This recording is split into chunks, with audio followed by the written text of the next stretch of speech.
Hello students, आज हम discuss करेंगे chapter acid basis and salts के कीवर्ड्स एंड क्वेश्चन आंसर्स, जो एक्सरसाइज क्वेश्चन आंसर्स हैं उनको। ठीक है, कीवर्ड्स हमने कल भी डिस्कस कर लिए थे, बट एक बार फिर भी गो थ्रू हो जाते हैं ताकि हम एक्सरसाइज को कंटिन्यू कर पाएँ। फर्स्ट ऑफ ऑल एसिड्स वो सब्सटेंसेस होते हैं जो कि सोर इन टेस्ट होते हैं और जो कि अल्टीमेटली ब्लू लिटमस पेपर को रेड में कन्वर्ट करते हैं। वो क्या कहलाते हैं? एसिड्स होते हैं। नेक्स्ट एसिडिक, जो एसिड्स का बिहेवियर होता है, the nature of an acid. कौन सा नेचर? सोर इन टेस्ट और which convert blue to red. ये सब जो नेचर है उसका वो नेचर हमारे उसका एसिड्स का क्या कहलाता है? Acidic nature. Next bases are those substances which are bitter in taste and soapy in touch and which convert red litmus to blue. Next bases का जो नेचर है, जो उसको वो कैरेक्टरिस्टिक्स हैं, दैट कैरेक्टरिस्टिक्स और nature of the bases are called basic character. Indicators, those substances which detect whether the given substance or the given solution is acidic, basic or neutral in nature. That substances or solutions are called indicators. Next, neutrals are those which have no effect on any indicator, means जिस पे कोई effect नहीं पड़ता किसी भी indicator का और कोई कलर चेंज नहीं करता है, तो that substances are called आपके न्यूट्रल्स। और we can say neutrals are those substances which are neither acidic nor basic, जो ना ही एसिडिक और ना ही बेसिक नेचर शो करता है, that is neutral. Next is neutralisation. Neutralisation reaction, वो रिएक्शन जिसमें कि एसिड्स और बेसिस एक दूसरे के साथ रिएक्ट करते हैं, कंबाइन करते हैं और फॉर्म करते हैं सॉल्ट एंड वाटर। तो means acid is neutralised by the base and base is neutralised by the acid, that is called neutralization reaction. Salt, those substances which are formed by a reaction between acid and base, ठीक है, through the process of neutralization. We can say the product formed through neutralization reaction is salt. Salt may be acidic, basic or neutral in nature. Now class, exercise question. First, difference between acids and bases. First difference की अगर हम बात करते हैं, acids are सोर in taste और acids सोर in test होने के साथ कन्वर्ट करते हैं ब्लू लिटमस को रेड में। ठीक है, नेक्स्ट अगर हम बात करें बेसिस की, bases are bitter in taste और and soapy in touch and bases convert the red litmus into blue.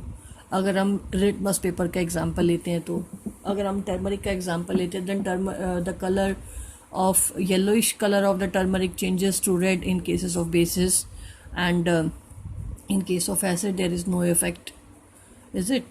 So these are the some differences between acids and base. Next question number 2. Ammonia is found in many household products such as window cleaner. It turned red litmus to blue. What is its nature? Red litmus को blue कर रहा है, it means जो given solution होगा वो कैसा होगा? Basic होगा। अब हमारा अमोनिया है, मैंने आपको जब चैप्टर पढ़ाया था उसके एग्जांपल्स मैंने पढ़ाए थे बेसिस के। बेसिस मैंने आपको अमोनिया का एग्जांपल बताया था, अमोनियम हाइड्रोक्साइड का, that is use in cleaning, और उसके बहुत सारे यूजेस भी मैंने आपको डिस्कस किए थे। तो अमोनिया क्या है? यूज़ किया जाता है बहुत सारे हाउस होल्ड प्रोडक्ट्स में और वो अपने आप में क्या है? बेसिक नेचर का। अगर आप अमोनिया, मैंने अभी यहाँ अमोनियम हाइड्रोक्साइड भी बोला है, अमोनियम हाइड्रोक्साइड हो चाहे अमोनिया हो, दोनों अपने आप में बेसिस हैं, क्योंकि अमोनिया अपने आप में बेस है because it react with water to form OH negative ions. अभी आपको इतना नहीं आएगा, बट कहने का मतलब ये है कि जो अमोनिया है वो वाटर के साथ मिक्सअप होकर क्या बनाता है? हाइड्रोक्साइड्स आयंस रिलीज करता है, that's why it is basic in nature. तो अमोनिया का नेचर क्या है? बेसिक, क्योंकि वो रेड लिटमस को ब्लू में कर रहा है।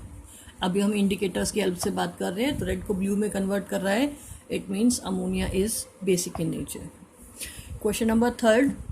Name the source from which litmus solution is obtain. What is the use of this solution? हमें ये बताना है कि जो सोल्यूशन है, सोर्स बताना है हमें लिटमस सोल्यूशन का। लिटमस का सोल्यूशन का सोर्स है हमारा लिकेंस मैंने आपको बताया था, दीज आर द सिम्बायंट और we can say symbiotic relationship between fungi and the algae. तो सोर्स कौन सा हो गया हमारा लिटमस का, हमारा हो गया lichens. What is the use of this solution? Litmus solution का यूज़ क्या है? It is use as indicator, एक ये इंडिकेटर की तरह यूज़ किया जाता है और टेस्ट करने में यूज़ होता है whether the given substance is acidic, basic or neutral. Question number 4, is the distilled water is acidic, basic or neutral? How would you verify it? हमें ये बताना है डिस्टिल वाटर क्या है, एसिडिक है, बेसिक है, न्यूट्रल है। तो हमें और वेरीफाई भी करके बताना है एक्सपेरिमेंटली। तो हम डिस्टिल वाटर वैसे तो बेटा न्यूट्रल होता है, मैंने आपको जब क्लास में डिस्कस किया था तब बताया था, बट हमें अगर क्वेश्चन में वेरिफिकेशन मांगता है तो हम इंडिकेटर्स को यूज़ कर सकते हैं।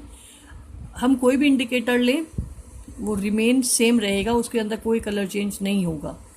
एज़ फॉर एग्जांपल अगर हम लिटमस का एग्जांपल लेते हैं, अगर हम ब्लू लिटमस पेपर ले रहे हैं तो डिस्टिल वाटर अगर हम डिस्टिल वाटर में उसको डिप करते हैं तो उसका कलर कोई चेंज नहीं होगा। अगर हम रेड लिटमस का पेपर लेते हैं तो उसके कलर में कोई चेंज नहीं होगा। इट मीन्स जब कोई कलर चेंज नहीं होता तो गिवन सोल्यूशन इज़ न्यूट्रल। ठीक है, तो distil water is neutral. We can verify it with the help of an indicator, as for example litmus paper. Now describe the process of neutralization with the help of an example. Neutralisation explain करना है हमें। मैंने आपको कल की class में एक example करके बताया था जिसमें हमने NaOH को रिएक्ट किया था HCl से, तो हमारे पास सॉल्ट बन गया था NaCl प्लस वाटर। मीन्स जब सोडियम हाइड्रोक्साइड रिएक्ट करता है हाइड्रोक्लोरिक एसिड से, sodium hydroxide is basic in nature बच्चों, और हाइड्रोक्लोरिक एसिड इज एसिडिक। ठीक है, जब एसिड और बेस रिएक्ट करते हैं तो सॉल्ट और वाटर बनता है और वो प्रोसेस कहलाती है न्यूट्रलाइजेशन रिएक्शन। ठीक है, एक एग्जाम्पल की बात करें, एग्जाम्पल मैंने आपको कल भी डिस्कस करके बताया था। यहाँ पे एसिड और बेस सॉल्ट और वाटर बनाएगा, that is called neutralisation reaction. Example hydrochloric acid HCl plus sodium hydroxide NaOH gives sodium chloride NaCl and water H2O।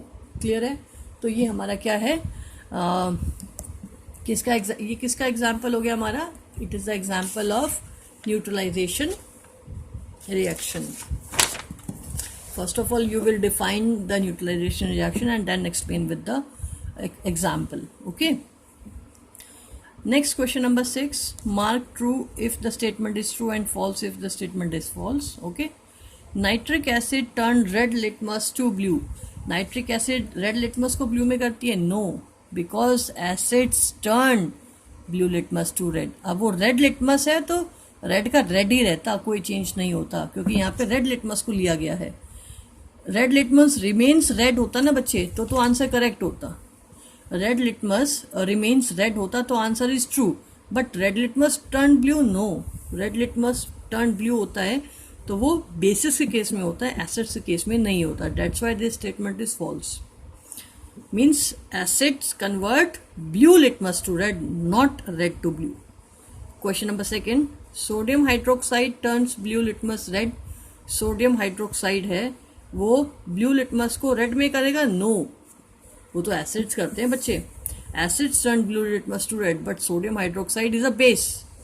तो बेस कंडीशन क्या होगी? ब्लू लिटमस रिमेन्स ब्लू, तो ट्रू हो जाता। But blue litmus to red in case of sodium hydroxide, no, sodium hydroxide is a base, और bases के case में red litmus convert to blue, isn't it? Means this statement is false. Question number 3, sodium hydroxide and hydrochloric acid neutralize each other and form salt and water. Yes, अभी हमने discuss किया है। Base है sodium hydroxide, hydrochloric acid acid है, base और acid एक दूसरे को क्या करेंगे? न्यूट्रलाइज कर देंगे और क्या बनाएंगे? Salt and water. और वो प्रोसेस कौन सी होती है? Neutralisation process. It means this statement is true. Next question number 4. Fourth question. Indicators is a substance which shows different color in acidic and basic solutions. Yes. Indicator वो substances होते हैं जो acid और bases के solutions में अपना color change करते हैं. Yes, सही है ये statement, correct statement, true. Tooth decay is caused by the presence of a base. No. Tooth decay is caused by the presence of an acid. जैसे मैंने आपको टूथ डिके एक्सप्लेन किया था, जिसमें हम फूड खाते हैं, जो स्टिक रह जाता है फूड टीथ पे हमारे, उस पर बैक्टीरियल अटैक होता है और बैक्टीरिया प्रोड्यूस करना स्टार्ट होता है एसिड, तो एसिडिक अफेक्ट से टूथ डिके स्टार्ट होता है. It means that statement is false. ये स्टेटमेंट गलत है. Question number 7. Dorji has a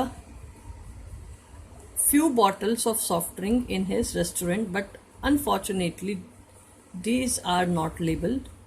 He has to serve the drinks on the demand of the customer. उसके पास रेस्टोरेंट में soft drink की bottle है लेकिन उस पर कोई लेबल नहीं है. अब उसको सॉफ्ट ड्रिंक्स जो सर्व करनी है क्योंकि कस्टमर्स डिमांड कर रहे हैं. One customer wants acidic drink, another want basic drink and third want neutral drink. तो वो बोल रहा है एक को क्या चाहिए है एसिडिक ड्रिंक और दूसरे को न्यूट्रल और दूसरे को क्या चाहिए है एक को चाहिए है एसिडिक ड्रिंक, अनदर को चाहिए basic drink and third one को neutral drink. How did Dorji decide with the drink is serve to whom? तो उसमें वो क्या यूज़ करेगी बच्चे. अब हमें डिटेक्ट करना है तो हमें डिटेक्ट कैसे करेगी वो with the help of indicator. यहाँ पे वो इंडिकेटर क्या यूज़ करेगी, लिटमस पेपर यूज़ कर सकती है. अब पहले वाले केस में जब वो एसिडिक सोल्यूशन की बात करते एसिडिक ड्रिंक की बात करते हैं तो एसिड कंडीशन में वो कौन सा लिटमस लेगी, ब्लू लिटमस. और ब्लू लिटमस अगर इस सोल्यूशन में डिप करेगी अगर वो रेड हो जाता है it mean solution is acidic. ठीक है. अगर वो बेसिक वाले सोल्यूशन को चेक करने की कोशिश करती है तो अगर सोल्यूशन में वो रेड लिटमस को डिप करेगी और रेड ब्लू हो जाता है इट मीन्स गिवन सोल्यूशन और गिवन ड्रिंक इज बेसिक. अगर थर्ड वन की बात करते हैं तो आप चाहे रेड लिटमस डिप करो चाहे ब्लू लिटमस डिप करो उनके कलर्स में कोई चेंज नहीं आएगा और वो कोई कलर चेंज नहीं आ रहा है it means given solution is neutral. ठीक है. Now explain why an antacid tablet is taken when you suffer from acidity. Acidity के ड्यूरेशन में जो हम सफ़र करते हैं एसिडिटी के पेन से इरिटेशन से तो हमें एंटासिड टैबलेट्स गिवन की जाती है. क्यों? Because antacids are basic in nature that neutralises the excess acid into salt and water and we get relief from the pain of acidity. जब हम एंटासिड लेते हैं एंटासिड मेजरली बेसिस होते हैं. बेसिस जब लिए जाते हैं तो एसिडिक इफेक्ट को न्यूट्रलाइज कर देते हैं और एसिडिक इफेक्ट न्यूट्रलाइज होने के बाद जो एसिडिक इफेक्ट से जो पेन हो रहा है उससे जो पर्सन है उसको रिलीफ मिल जाता है. Is it clear? Next question. Calamine solution is applied on the skin when an ant bite. सबसे पहली बात आंट जब बाइट करती है तो फॉर्मिक एसिड इंजेक्ट करता है बॉडी में. ठीक है. फॉर्मिक एसिड इंजेक्ट हो रहा है बॉडी के अंदर इट मीन्स क्या है तो उस फॉर्मिक एसिड इंजेक्ट होने से पर्सन को इरिटेशन पेन होता है जहाँ पे आंट बाइट करता है. तो उस केस में अगर कैलामाइन सोल्यूशन अप्लाई कर दें तो कैलामाइन सोल्यूशन क्या होता है पहले बच्चों पता होना चाहिए. Calamine solution is zinc calamine जो होता है. कैलामाइन का फुल नेम है जिंक कैलामाइन जो अल्टीमेटली केमिकली क्या होता है जिंक कार्बोनेट होता है. ठीक है. अब जिंक कार्बोनेट है तो वो अपने आप में बेसिक नेचर का होगा. जो आंट ने बाइट करके बॉडी के अंदर फॉर्मिक एसिड इंजेक्ट की है उस एसिड को न्यूट्रलाइज कर देगा. कौन? Zinc carbonate base means and ant bite के अंदर क्या आंट बाइट करता है तो वहाँ पे फॉर्मिक एसिड इंजेक्ट होगी बॉडी में. अगर वहीं पे हम कैलामाइन सोल्यूशन जिंक कार्बोनेट रब कर देते हैं जो कि बेसिक नेचर का तो वो बेस उस एसिडिक इफेक्ट को न्यूट्रलाइज कर देगा और रिलीफ प्रोवाइड कराएगा पेन से. Factory waste is neutralise before disposing it into the water bodies. ये भी मैंने आपको कल बताया था कि फैक्ट्री वेस्ट जो होता है उसको न्यूट्रलाइज किया जाता है. न्यूट्रलाइज करना भी चाहिए क्योंकि जो फैक्ट्री वेस्ट होता है वो एसिडिक होता है बेटा और वो एसिडिक जब वेस्ट है जब वाटर बॉडीज़ में जाता है तो एक्वेटिक लाइफ को डिस्ट्रॉय कर सकता है. ठीक है. तो उसको लाइफ को डिस्ट्रॉय होने से प्रिवेंट करने के लिए हम उसको ट्रीट करते हैं जिसे कहते हैं वेस्ट ट्रीटमेंट. ठीक है. उस वेस्ट को हम ट्रीट करते हैं with the help of base क्योंकि एसिड है वो बेस. सो क्योंकि वो वेस्ट जो है एसिडिक नेचर का है तो हम उसको किससे ट्रीट करेंगे? बेस से. जब हम उसको बेस से ट्रीट करेंगे तो वो न्यूट्रलाइज हो जाएगा और फिर हम उसको डिस्पोज कर सकते हैं वाटर बॉडीज़ में. क्यों? क्योंकि उसके बाद वो अफेक्ट नहीं करेगा लाइफ को डिस्ट्रॉय नहीं करेगा एक्वेटिक लाइफ को. Clear? 3 liquids are given to you. Question number 9 discuss कर रही हूँ मैं. 3 liquids are given to you. One is hydrochloric acid, another is sodium hydroxide, and third is sugar solution. How will you identify them? You have only turmeric indicator. अब हमें 3 solutions हमारे पास, एक hydrochloric acid है, दूसरा sodium hydroxide है, और third one हमारे पास जो है वो है शुगर सॉल्यूशन. तो हमें इंडिकेटर के लिए दिया हुआ है सिर्फ टर्मरिक, तो हमें इंडिकेटर टर्मरिक यूज़ करके इन सबको डिटेक्ट अप करना है, टेस्ट करना है, आइडेंटिफाई करना है. सबसे पहली बात टर्मरिक की बात है. टर्मरिक जो पेस्ट है, जैसे हमने एक्टिविटी की थी इस चैप्टर को एक्सप्लेन करने में, टर्मरिक जो पेस्ट है उसको अगर हम यूज़ करते हैं किसमें, सोडियम हाइड्रोक्साइड के केस में, पहले वाला सोडियम हाइड्रोक्साइड केस में, तो जो टर्मरिक है वो रेडिश कलर की हो जाती है. अगर सोडियम हाइड्रोक्साइड को, जो मान लो एक पेपर है, पेपर पे हमने टर्मरिक का पेस्ट लगा दिया है, अब वो पेपर क्या हो गया, टर्मरिक पेपर वाला हो गया. उस पर अब हमने सोडियम हाइड्रोक्साइड का सोल्यूशन ड्रॉप बाय ड्रॉप डाला या ड्रॉप डाली उसके, और वो जो कलर है, जो टर्मरिक पेपर का कलर येलो था, जो वो कैसा हो गया, रेड हो गया. रेड हो रहा है, इसका मतलब कौन सा है वो सोल्यूशन, सोडियम हाइड्रोक्साइड, जो कि बेस है, क्योंकि बेस कन्वर्ट लिटमस वो turmeric into reddish brown colour. जब उस पर वही पेपर दोबारा लेंगे हम, पेस्टेड टर्मरिक का येलो पेपर, उस पर हम हाइड्रोक्लोरिक एसिड पुट करेंगे. हाइड्रोक्लोरिक एसिड डालने के बाद अगर उसका कलर चेंज नहीं होता है, इट मीन्स इट इज़ क्या है, एसिड. ठीक है. और थर्ड सोल्यूशन शुगर सोल्यूशन है. शुगर सोल्यूशन भी बेटा न्यूट्रल होता है, तो उस पर इफ़ेक्ट नहीं करेगा जो टर्मरिक वाला पेपर है, तो इट मीन्स वो कैसा है, न्यूट्रल है. क्लियर है. Now blue litmus paper is dipped in a solution. Blue litmus paper को डिप किया गया एक सोल्यूशन के अंदर, इट रिमेन ब्लू. अब देखो ब्लू है और ब्लू का ब्लू ही रह गया, इट मीन्स क्या होगा वो सोल्यूशन, सोचो, इट इज़ बेस. बिकॉज हमें पता है जो बेस होते हैं वो बेस होते हैं वो रेड लिटमस को ब्लू में कन्वर्ट करते हैं. अबे लिटमस ही हमें लिटमस ही ब्लू दिया गया है, तो वो तो चेंज होएगा नहीं. ब्लू रिमेन ब्लू कब रहेगा, ब्लू में कोई चेंज कब नहीं आएगा, जब वो बेस है, because base is convert red to blue, और ब्लू यहाँ अवेलेबल है ही, तो ब्लू ही रह गया. इसका मतलब सोल्यूशन बेसिक है. What is the nature of the solution, explain, बता दिया मैंने आपको ये. कंसिडर द फॉलोइंग स्टेटमेंट, हमें नेक्स्ट स्टेटमेंट पढ़ना है. Both acids and bases change colour of all indicators. Question बोलता है कि क्या एसिड और बेस दोनों ही इंडिकेटर्स का कलर चेंज करते हैं. नहीं भाई, अभी हमने टर्मरिक का एग्जांपल लिया, टर्मरिक ने के केस में एसिड और न्यूट्रल ने कोई कलर चेंज नहीं किया, मतलब ये स्टेटमेंट गलत बोल रहे हैं. If an indicator gives a colour change with N acid, it does not give a change with base. कोई इंडिकेटर है जो एसिड के साथ कलर चेंज कर रहा है पर बेस के साथ नहीं करेगा, ये तो कोई बात नहीं हुई. क्योंकि अभी हमने जब क्लास डिस्कस की थी तो उसमें डिस्कस किया था जो चाइना रोज़ का एग्जाम्पल, एक में उसका कलर मैजेंटा हो जाता है और एक में क्या हो जाता है, ग्रीन हो जाता है या नहीं है. नेक्स्ट है हमारा मीन्स क्या है कि जो इंडिकेटर ज़रूरी नहीं जो एसिड में चेंज करे वो बेस में चेंज नहीं करेगा, बेस में भी चेंज कर सकता है बच्चे. Next, if an indicator changes the colour of base, it does not change the colour of acid. ये भी गलत बात है. अगर एक इंडिकेटर कलर चेंज कर रहा है बेस का, जैसे फिनॉफ्थलिन बेस का कलर चेंज कर देता है किसमें, पिंक में, it does not change the colour of an acid. क्या वो एसिड का कलर चेंज नहीं करेगा? It does not change the colour of an acid. अब फिनॉफ्थलिन के केस में ऐसा हो गया, लेकिन हम कोई और चेंज लें कि भाई बेसिस का कलर तो चेंज कर दिया, जैसे हमने चाइना उसका एग्जाम्पल लिया था. ठीक है, ज़रूरी नहीं कि जो बेस का कलर चेंज करे वो एसिड का करेगा ही नहीं, एसिड का भी कर सकता है. जैसे हमारा मिथाइल ऑरेंज तो मैंने आपसे डिस्कस नहीं किया. जैसे आपका एग्जाम्पल है रेड कैबेज जूस, ये मैंने आपको डिस्कस किया था. ठीक है. नेक्स्ट हमारा हो गया कौन सा, change of colour in an acid and a base depend on the type of indicator. जो कलर चेंज है वो किस पर डिपेंड करता है, इंडिकेटर पे डिपेंड करता है. यस, इंडिकेटर पे डिपेंड करता है बच्चों, क्योंकि इंडिकेटर में जैसे हमारा फिनॉफ्थलिन था, वो रिमेन कलरलेस रहता है एसिड्स के केस में, है ना, न्यूट्रल्स के केस में, लेकिन बेसिस के केस में उसका कलर पिंक हो जाता है।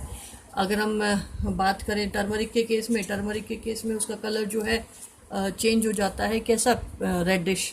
रेडिश कब होता है, रेडिश कब होता है, जब वो बेस होता है, ठीक है, लेकिन उसका कलर में कोई चेंज नहीं आता है जब कंडीशन क्या है हमारी, एसिडिक या न्यूट्रल है। अगर हम चाइना रोज़ की बात करें, चाइना रोज़ का कलर है मेजेंटा, डार्क पिंक हो जाता है इन केस ऑफ एसिड्स, ठीक है, और चेंज हो जाता है green in case of basis, but कोई चेंज नहीं होता है कलर किसमें, न्यूट्रल सॉल्यूशंस में।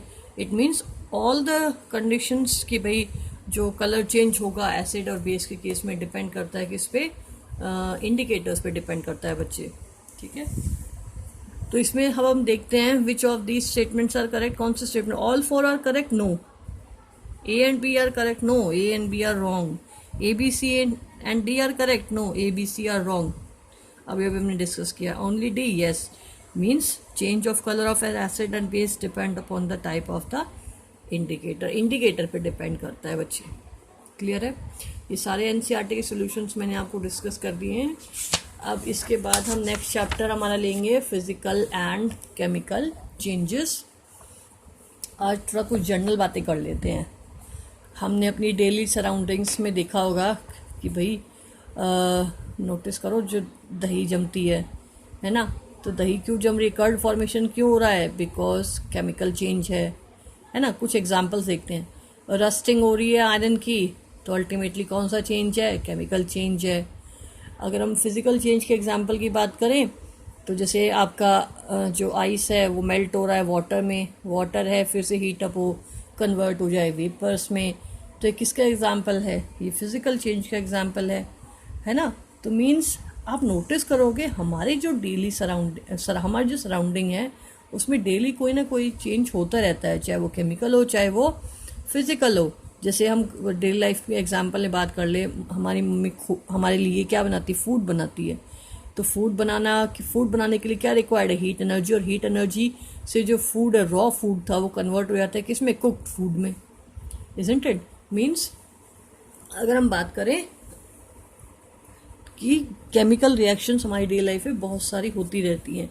फिजिकल की अगर हम बात करें, फिजिकल वाला एग्जांपल जैसे देखो, हम जब दूध वगैरह गर्म करते हैं तो दूध गर्म करने के बाद उसकी जो उसे ढक्कन लगा देते हैं, तो उसकी जो लिड है उसके ऊपर वाटर की ड्रॉपलेट्स आ जाती हैं। वो क्यों आई, vapours are condenses into liquid water droplets, means वहाँ पे कौन सा चेंज हुआ, फिजिकल। अल्टीमेटली आप मानो एक एग्जांपल है, जैसे हम पेपर को टेयर कर रहे हैं, पेपर टेयर करना अल्टीमेटली केमिकल जो कंपाउंड से सेम रहे, पेपर टेयर होने के बाद भी पेपर ये कोई चेंज नहीं आया उसकी प्रॉपर्टीज़ में, तो वो चेंज कहलाता है फिजिकल। एग्जाम्पल लगे अगर हम बात कर रहे हैं, तो इट मीन्स अगर हम इन चीज़ों को देखते हैं तो हमारे पास डिस्कस होता है कि फिजिकल और जो केमिकल चेंज क्या है। अगर फिजिकल चेंज की बात करें जिसमें कोई भी नया सब्सटेंस फॉर्म नहीं होता है, दैट और सिर्फ फिजिकल जो फिजिकल कंडीशन है वो चेंज हो, जैसे आपका आइस है सॉलिड है फिर वो लिक्विड में कन्वर्ट हो गया वाटर के केस में, तो वो चेंज हमारा फिजिकल चेंज है। बट केमिकल चेंज में न्यू प्रोडक्ट्स जो है वो फॉर्म्ड होते हैं after reaction between the substances, और जो रिएक्टिंग सब्सटेंसेस होते हैं उन्हें क्या बोला जाता है, प्रोडक्ट्स, ठीक है।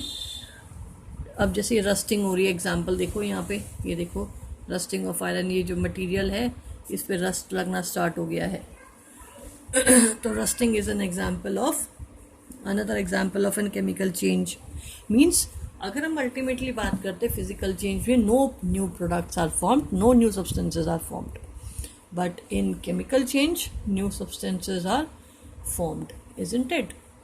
तो इस चैप्टर को आज हमने कुछ जनरल सी डिस्कशन किया है, इस चैप्टर को हम नेक्स्ट कल से स्टार्ट करेंगे, अपनी नेक्स्ट क्लास से स्टार्ट करेंगे बच्चों, ठीक है। आप एक बार रीडिंग ज़रूर लगाया करो जब आप क्लास में पढ़ते हो, मतलब ये जो मेरी वीडियोस देखते हो उससे पहले एक बार जर्नल रीडिंग चैप्टर की ज़रूर लगाया करो। अगर आप सारे चैप्टर की रीडिंग नहीं ला सकते, कम से कम 2-3 पेजेस की लगाया करो जो मैं पढ़ाने वाली हूँ उन पेजेस की, जिससे क्या होता है आपको ये चैप्टर ईजीली समझ आ जाएगा, ठीक है। अच्छा बच्चों, जो भी आपको डाउट आप मुझे फ़ोन कर सकते हो या कमेंट सेक्शन में जाके ऐड कर सकते हो चीज़ों को, उनके आपके जो डाउट्स है वो नेक्स्ट वीडियो में ज़रूर क्लियर करूँगी। क्लियर है? डायग्राम रिलेटेड कोई प्रॉब्लम आती है तो आप खुद भी, आप बेटा इतने बड़े हो गए हो कि आप उस चीज़ को मैनेज कर सकते हो। ठीक है? नेक्स्ट मैं आपको जो भी PDF प्रोवाइड कर रही हूँ आप फेयर नोटबुक में राइट डाउन करते जाओगे बच्चों। और रेगुलरली अब हमने कितने 5 चैप्टर्स पढ़ लिए हैं, समझ लिए हैं, तो आप 5 चैप्टर अच्छे से करो, समझो। नंबर ऑफ़ क्वेश्चंस अपने आप खुद से सॉल्व करने की हैबिट डालो। चैप्टर्स पढ़ो, नेट पे क्वेश्चन सॉल्व करो, जिससे आपकी जो लर्निंग पावर है, अंडरस्टैंडिंग पावर है, वो इंक्रीज़ होगी। क्लियर है बच्चों? Okay students, thank you.